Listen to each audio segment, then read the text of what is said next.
Hello' everyone, এইটো blog হৈ গ'ল ঈদৰ দিনাখনৰ। আৰু যিহেতু এইবাৰ মোৰ ঈদ একেবাৰে ফিকা, মানে কি হ'ল, মোৰ ভৰি ফুলি বহুত ডাঙৰ ডাঙৰ হৈ আছে যিহেতুকে, সেইকাৰণে মই একেবাৰে ৰেষ্টতে আছোঁ। তো যিমানকণ যি বাৰু ভিডিঅ' কৰিবলৈ চেষ্টা কৰিছোঁ বাৰু। আপোনালোকে তথাপিতো চাব, মই ঈদৰ ব্লগ বুলি এটা ব্লগ বনাইছোঁ, যেনে তেনে কষ্ট কৰি হ'লেও চাব কিন্তু দেই। এয়া ৰাতিপুৱাৰ সময়ত হাজবেণ্ড নামাজ পঢ়িব যাবলৈ ওলাইছে। মই হাজবেণ্ডক মানে আঁতৰ লগৰ পৰাই অকণমান ৰেকৰ্ড কৰি দিছোঁ আৰু, কাৰণ মই এতিয়ালৈকে ৰেডি হোৱাই নাই। হাজবেণ্ড যোৱাৰ পিছতহে মই ৰেডি হ'ম, কাৰণ মোৰ গোটেই আজি টোপনিয়ে নাই, সেইটো কাৰণে গাটো বেয়া বেয়া লাগি আছে। তাৰপিছত এয়া চাওক, পোৱালি এটা আহিলে আমাৰ ঘৰলৈ ইমান ধুনীয়াকৈ ৰেডি চেডি হৈ, কিন্তু কান্দিছে বিচনাত থোৱাৰ লগে লগে। তাকে চাওক, তাৰ চেণ্ডেল চাবনে কাপোৰ চাবনে, ইমানেই মৰম লাগিছে মানে। মমায়েকৰ কোচ পাইহে সি কান্দা বন্ধ কৰিছে। এয়া চাওক, মমায়েকে লওঁতে একদম মনে মনে আছে, আৰু বাকী কাৰো কোচতে সি নাহেই। তাৰপিছত হাজবেণ্ড ভাইটি চব নামাজ পঢ়িবলৈ গ'ল, আৰু এইফালে ময়ো ড্ৰেছ উলিয়াইছোঁ। মই বোলো ময়ো ৰেডি হৈ লওঁ। এইফালে মোৰ জুৱেলাৰীও উলিয়াই লৈছোঁ আৰু এইফালে মামা ভাইটি নামাজ পঢ়িবলৈ এতিয়া গৈছে। হাজবেণ্ড গ'ল, তাহাঁতকো অকণমান বোলো লৈ লওঁ মোৰ ক্লিপত, ঈদৰ ব্লগত। আৰু চব মানুহে নামাজ পঢ়িবলৈ গৈ আছে, কাৰণ টাইম যিহেতু হৈ গৈছে এতিয়া। এয়া তাহাঁতেও গৈছে, আৰু এতিয়া আমিও ৰেডি হৈ লওঁগৈ ঈদ বুলি। যিমানকণ টাইম পাৰোঁ সিমানকণ টাইম থাকিম আৰু ওলাই কৰিবলৈ, সেইকাৰণে ৰেডি হৈ লওঁগৈ। আৰু এইফালে মই গা পা ধুই আহি কাপোৰযোৰ চেঞ্জ কৰিলোঁ, তেনেকুৱাতে আব্বা আহিলে। তো আব্বাক মই জলপান খাব দিব লৈছোঁ, মানে শহুৰ আব্বা আহিলে মোৰ। তেওঁক মাতি দিছিলোঁ জলপান খাবলৈ, ইয়াতে ঘৰতনো তেওঁ অকলে কি ঈদ কৰিব। তো তেওঁ আহিলে, তেওঁ নামাজ পঢ়ি আহিছে বাৰু এতিয়া। তেওঁক জলপান খাব দিলোঁ, তাৰপিছত মই তেওঁক তামোল দিলোঁ। আব্বাই আকৌ তছলিম কৰিব নিদিয়ে, মানে বিয়া জোৰোণৰ পৰাই মই যিমানবাৰ তছলিম কৰিব লৈছোঁ, আব্বাই একেবাৰে নিদিয়ে, ভৰি চুব নালাগে বুলি বেটি এনেকৈয়ে কয়। আসসালামু আলাইকুম গাইজ, ঈদ মুবাৰক। মই একেবাৰে ওলাই ৰেডি হৈ গ'লোঁ, আৰু এতিয়া আমি জলপান খাম। আব্বা আহিছিলে, আব্বা খাই গ'ল, ভাইটিহঁত কবৰস্থান গ'ল, হাজবেণ্ড আহিছে, এতিয়া হাজবেণ্ডে মই খাই লওঁ। তাৰপিছত চবে খাই থাকিব এটা এটাকৈ, আৰু মানে চবৰে টাইমিংবোৰ বেলেগ বেলেগ হৈছে ন, কবৰস্থান যোৱা, নামাজ পঢ়ি অহা, সেইটো কাৰণে খোৱাও অলপ বেলেগ বেলেগ হৈছে। একেলগে খাম ভাবিছিলোঁ, বাট নাই হোৱা। ইমান ফেনখন চলিছে, মাত ওলাব নোৱাৰে, ঠিকেই নাই মোৰ।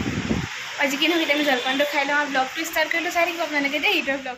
মোৰ যে ইমান ভোক লাগিছিলে নহয়, তথাপিতো মই হাজবেণ্ডৰ কাৰণে ৰখি আছিলোঁ, বোলো হাজবেণ্ড আহক, একেলগে জলপানটো খাম ঈদৰ দিনাখন। তাকে এতিয়া জলপান খাই আছোঁ। বাকী ভাইটিহঁত আহি পোৱাই নাই, তাহাঁতি আহিলে খাব, আৰু মই বোলো নাই, মই খাই লওঁ দেই, ইমান ভোক লাগিছে।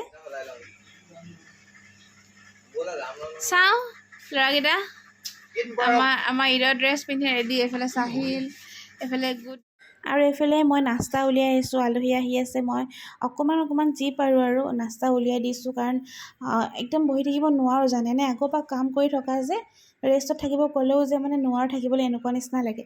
তো আম্মাক কৈছোঁ তুমি চাহটো বাকা, মই নাস্তাকে উলিয়াই দিওঁ ৰখি ৰখি। তথাপিতো বেছি কাম কৰিবলৈ দিয়া নাই বাৰু মোক, যিহেতু ডক্টৰে একদম মনা কৰি পঠিয়াইছিলে, সেইকাৰণে। তথাপিতো এইফালে মই উলিয়াইছোঁ। এইফালে ভাইটিও ৰেডি হৈ আছে, সি ওলাই যাবলৈ অকণমান। আৰু এয়া নাস্তা চব কিনা, একো ঘৰত বনোৱা নাই, কাৰণ কোনে বনাব ন, এতিয়া দিগদাৰো হৈছে, আম্মাও অকলে নোৱাৰে। এইফালে চাহ হৈ গ'ল, আমি মানুহক চাহ দি আছোঁ এতিয়া। এভৰিৱান, এইবাৰ ঈদ একেবাৰে মোৰ ঘৰতে। চাহিলত আহিছিলে, সিহঁতি এতিয়া ওলাই গৈছে, গুড্ডি আহিছিলে, গুড্ডিও গ'ল, আৰু ভাইটি যাব এতিয়া নানীহঁতৰ ঘৰলৈ। আৰু মোৰ ঈদ একেবাৰে ঘৰত। ঘৰ আন্ধাৰ, এতিয়াহে পোহৰ লাগিছে। মই এইবাৰ ক'তো যাবলৈ নোৱাৰোঁ, খালি অকণমান ৰাতি গেট চাবলৈ যাম, ভাইটি লৈ যাব গাড়ীতে।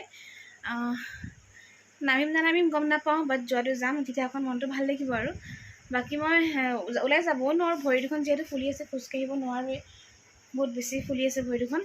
চবলৈ ফোনতে কথা পাতিছোঁ, আৰু কোনোবা আহিলে আৰু আম্মাই কৰিব, মই কৰিবলৈ একো তেনেকৈ পৰাই নাই। অকণমান নাস্তা পাতি উলিয়াই দিছোঁ, আৰু তেনেকৈ পাৰ হৈছে আৰু। হ'লে মুৰ্ছিদ আমাৰ ঈদ মুবাৰক কৈ দিয়া, ইয়াত কৈ দিয়া ঈদ মুবাৰক কৈ দিয়া। তোমাৰ ভিডিঅ' চাব নহয় চবে, ভালকৈ কৈ দিয়া ঈদ মুবাৰক, এনেকৈ কৈ দিয়া। আমি দুইটাই কম, এটা কথাই ক'লে আৰু আসসালামু আলাইকুম, ঈদ মুবাৰক, এনেকৈ কৈ দিয়া।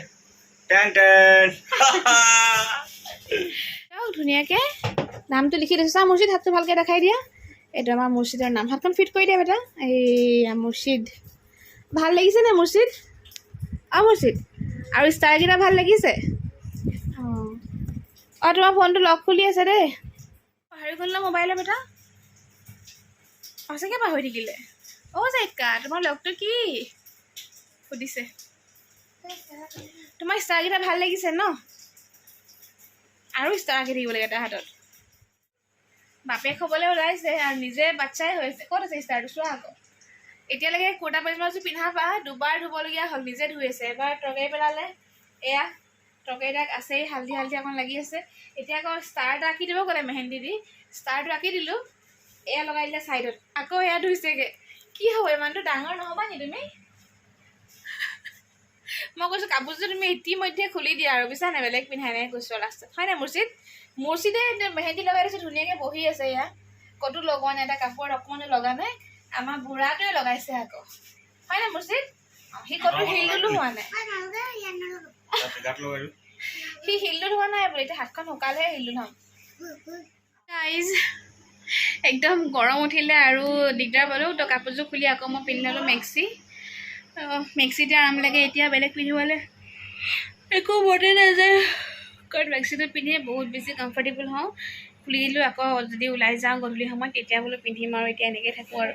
ইমান টোপনি আহিছে, কালি গোটেই ৰাতি নাই হোৱা গাইজ, মানে কালি একেবাৰে হাজবেণ্ড মাত্ৰ 1.5 ঘণ্টা হৈছে আৰু ময়ো 1.5 ঘণ্টাই হৈছোঁ। ৰাতিপুৱা 6:30 পৰা আমি 8টালৈকে হৈছোঁ খালি, সেয়ে মই গোটেই ৰাতি মোৰ বেয়া বেগে গ'ল। আৰু হাজবেণ্ড আছিলে মছজিদৰ কামত, ডেক'ৰেশ্যনৰ কিবা কিবিত, আৰু গুচি আহিবলগীয়া হ'ল। পোলাও বনালে কিন্তু খাবলৈ নাপালে, মোৰ গাটো বেয়া লাগি থাকিলে, মাতি দিলোঁ মই বেচেৰা, উপায় নাই। এতিয়া ভাত এগৰা খাই লওঁ বোলো, টাইম হৈ গ'ল আৰু 3টাই বাজিলে, খাবলৈ মন যোৱা নাছিলে, ইটো সিটো আহিও আছে।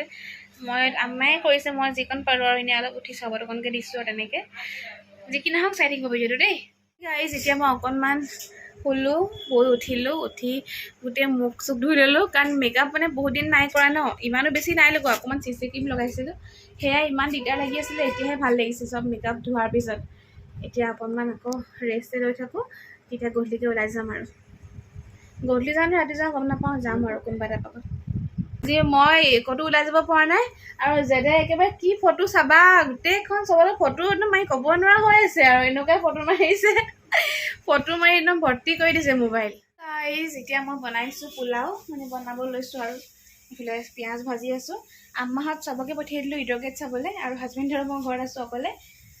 হাজবেণ্ড ওলাই যোৱা নাই, মোৰ লগত একদম ফচি আছে, অকল জুংগীঘৰ মানুহ নগ'লে নহয়, একঘৰে গ'ল আৰু দিনতে, আৰু এতিয়া মোৰ লগতে আছে। আম্মাহঁতক কৈছোঁ তোমালোক গৈ আহা, দেৰিকৈ তেতিয়া ভাইটিয়ে মোক লৈ যাব, মানে হাজবেণ্ড মই ভাইটি এনেকৈ যাম আৰু গাড়ীতে, আৰু চাম ঈদৰ গেট অকণমান, এনেই অকণমান যি পাৰোঁ।